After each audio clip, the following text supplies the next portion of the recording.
30 years have since passed, and while a whole lot has changed, the song remains the same. The Wolf still rocks.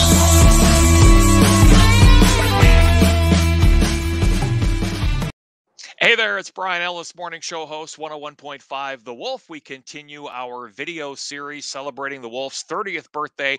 We launched the radio station February 14th, 1992. And when I say we, I include this lovely lady right here. Teresa Kaszuba is with us. Teresa is with our global Peterborough family and also was with the Wolf from day one. Hello, Teresa. Hi, good morning. I feel like the need to howl because that was honestly, I think for an entire 2 years, it was an absolutely appropriate greeting in the Peterborough and Wolf listening area to just howl. People know exactly what you're talking about.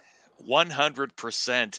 So take us back to February 14th, 1992. Now, prior to that, you were brought to Peterborough to sort of help us launch this radio station.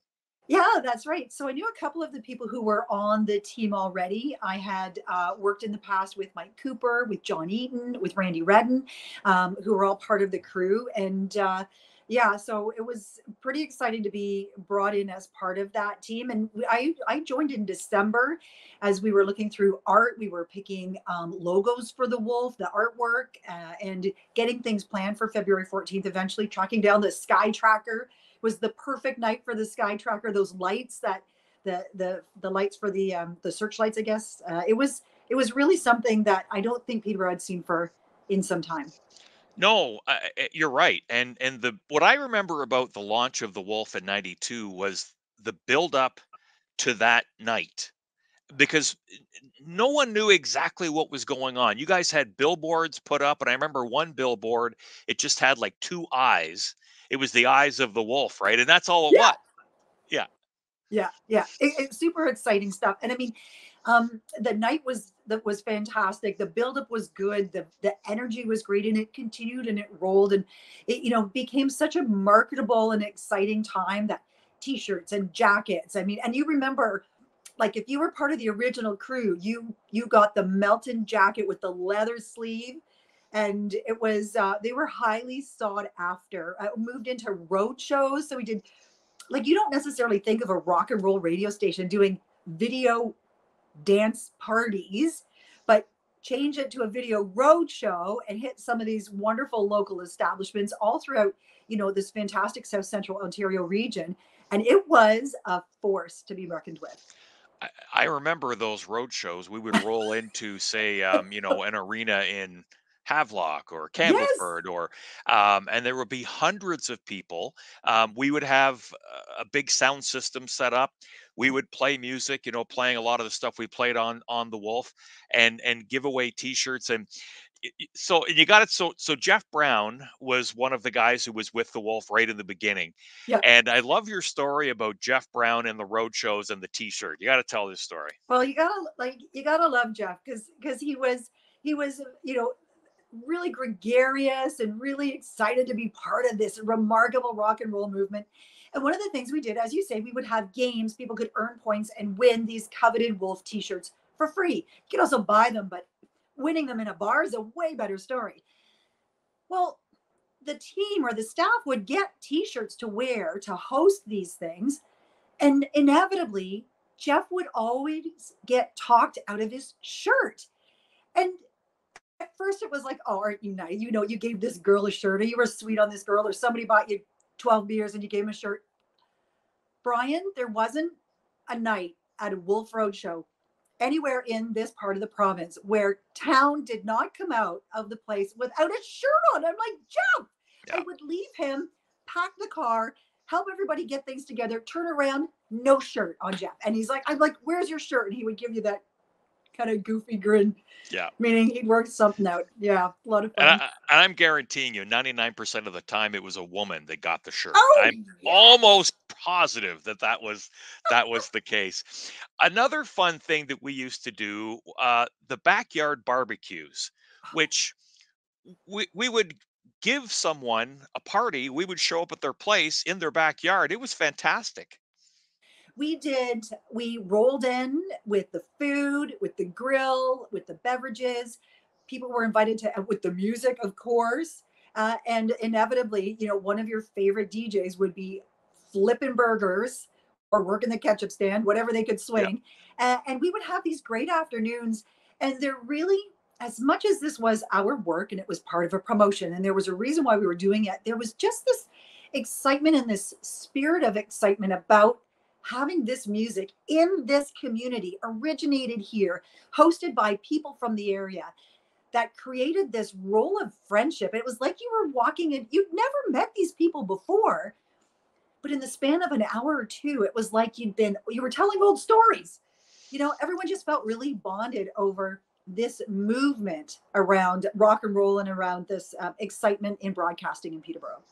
Yeah, and I don't know about you. I'm pretty sure you have the same thoughts I do, but that's one of the memories that is great for me thinking back about 30 years of the Wolf is just how great those listeners were when we would show up at their place or we'd be on remote somewhere doing a live broadcast.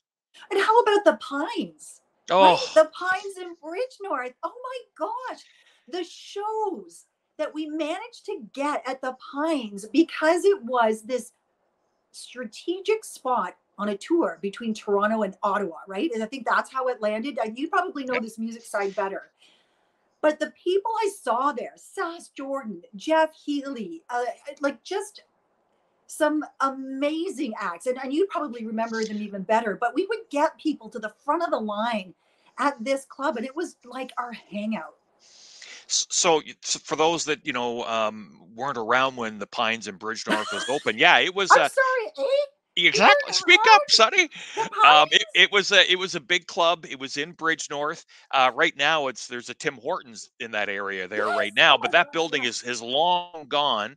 But Yeah. it was a place that if you were in Peterborough or surrounding area, you would drive to Bridgenorth on a Friday night, a Saturday night, to check out these bands. I remember seeing the band, as you say, Alana Miles, Atlanta Miles, yes. Barney Bentall was there. I remember that one. Live, the band Live, they played there. London Choir Boys, and you're right. And you look back at the time. I don't really think it sunk in at the time just how amazing that was. It was like, oh, this is cool. But you look back now and you think to be able to see the band in Bridgenorth playing at the Pines, it was just unbelievable. And I think one of the funniest stories I'll remember about it. Dr. Hook played the Pines in Bridgenorth, and I remember the band were still on the tour bus, like after, like it was like midnight, and they hadn't come on stage yet. And I remember like they went into the bus and said like, get your you know what on the stage. Like they were drinking and partying on the bus. It's like, get on the stage now or we're not going to pay you. Like there was some good times had for sure.